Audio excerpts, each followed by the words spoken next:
Last spring, you were working to be a starter. You broke camp as a starter, but definitely a lot of learning experiences last year we talked about. How was last spring different for you compared to maybe how you came into this one? Yeah, I think the preparation pretty similar in terms of like volume and the expectation of what you're going to be doing in spring. I think the difference is the confidence I have. I had a strong finish to last year, and I feel like I kind of finally found like a package of pitches that I feel like are going to really work for me. So seeing them kind of work this spring and knowing that they are for real in a sense, that definitely gives me confidence to heading into this season for sure. What were some of those things in your arsenal you're talking about that you feel more comfortable with this year? Because we had talked about some re-additions to your arsenal last year, mid-season adjustments as well on the mound. What are some of those specifics? Yeah, the two pitches that stand out are the curveball and the splitter. Those two pitches came a long way last year, and I've been using them a lot more this spring training. Last year, this time, I really wasn't comfortable throwing them quite yet because I had just added them. I was still kind of tinkering with them and throwing them in games, but to start the season last year, I didn't really throw the splitter or the curveball a whole lot. So now kind of having in a sense, a year under my belt with those pitches being used a little bit more, have a little bit more feel with them, and then kind of can build everything around those two, knowing that I had success with those last year. Speaking of that splitter, when Mike Clevenger was sitting in this very spot about a week ago, he looked over at the screen, he said, "Gosh, I like watching Carmen pitch," and it was because of that pitch. What does it mean to you knowing that that's something a lot of your teammates are now envious of, a pitch that you didn't even feel comfortable with last year? I'll say first, like, I think we all love watching Mike as well. He's got some really good pitches. I actually was able to watch the interview and picked his brain a little bit on it later. But yeah, I think the splitter, in terms of just like looking at it in general, in terms of all Major League Baseball, it's been a good pitch like the last 5 years. It's been a pitch that's just all around had success across the league. So you're going to see more guys starting to throw it, just because it is playing so well right now in the game. So yeah, it definitely helps my arsenal. It helps my fastball to create space, and it's been a good pitch for me. So I'm happy with it. What did you specifically pick Mike Clevenger's brain about when you looked at that interview? Because he told us a lot about things he was thinking, from his routine to his nicknames. There was a lot mixed in there. Honestly, I had to ask about the disc removal, right? He talked about he had like some spinal problems, so I was like, wow, I just didn't know that, right? And that's pretty impressive to see somebody go and get like a spinal surgery and then be back here. And he honestly looks like he's in mid-season form. Like, he's been really impressive.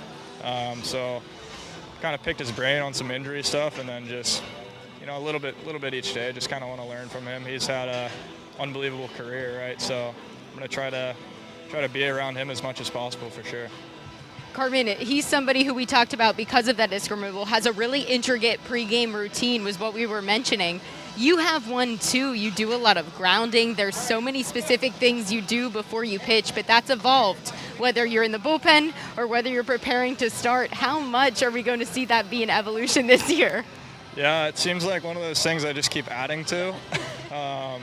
So I'm trying to, add and subtract at this point. I don't want to just keep adding and be here at, 1 a.m. and be ready to pitch. But, yeah, I think every pitcher in our organization, you have to have a routine if you want to stay healthy, and you have to be able to make adjustments as well. Like, I think if you come into the year thinking you can do the same things over and over, like, your body's not going to allow it, and the game is going to make adjustments to you. So I'm always trying to adjust my routine, and I think, a lot of things, some of the older guys and even the younger guys are talking about with us is just, you want to do stuff in your routine that's going to help you in your whole life, right? You don't want to do stuff that's like too specific to your sport. Like, I'd like to be able to have a routine that just makes me feel good as a human being every day, not just a thrower. So being able to like pick Mike's brain, Mitch is really good with it as well. So implementing just new stuff that I know is going to be helpful for me this year and hopefully 30 years from now. Devinsky is on the mound right now. He's the guy who told me he spent a lot of time in nature, and that's where he found himself again this offseason. I'm serious. He's taking cold plunges in Sedona. You're somebody who appreciates spending time in nature. Spent the offseason in Hawaii again, I assume. Where were you at this year? I was in Charleston, South Carolina this year, so kind of stayed local to where I grew up. But yeah, we call him. You might not like this actually, but we call him Uncle Ski. Something. I'll probably be an Uncle Ski one day. I got the ski on the last name, so if I can play as long as him, luckily I can maybe earn that nickname. But yeah, he's been super fun to be around. Definitely carries himself in a super confident manner. It's just awesome to see, and it's somebody who closed out Game 2 of the World Series back in, I can't remember what year it was exactly, but the guys pitched it, some of the pinnacle of the game, and he's been somebody also you just can pick his brain, and it's been awesome to be around for sure, Uncle Ski. Well, future Uncle Ski, we have one more question for you here, Carmen. Your personal goal heading into this season, there was a lot thrown at you last year, like we said. What would an ideal season look for you? I think it's going to be the same answer I gave you last year, honestly. Just try to be a little bit better than the previous season and try to help the team as much as possible. I think if I can keep growing as a player and be a little bit better each season, I think that's a goal everybody should set for themselves, because it's only going to give you more opportunity in this game and keep you around. Carmen, thank you so much for your time. I appreciate it. Hey, thank you for watching our interviews. Of course, yeah. I always try to go back, and honestly think it's interesting to hear what some of these guys have to say. So I always try to go back and watch them. Yeah, believe it or not, we have some interesting conversations around here. Right, we do, absolutely. Thank you, Carmen. I appreciate it. Best of luck the rest of spring. With your relationship with Joey Bart, we had talked about it extensively last season. Your grandparents were always so thrilled to see you two working together and on the same team. Does it ever get old seeing him behind the plate when you're on the mound? No, not at all. Love Joey. That guy. Yeah, he leaves it on the field for his boys. Definitely us on the mound, and him, Henry, Roth, Indy. We have a plethora of really good catchers. Whether they can hit or whether they're behind the plate, and it's pretty special to the group we have with them and as pitchers.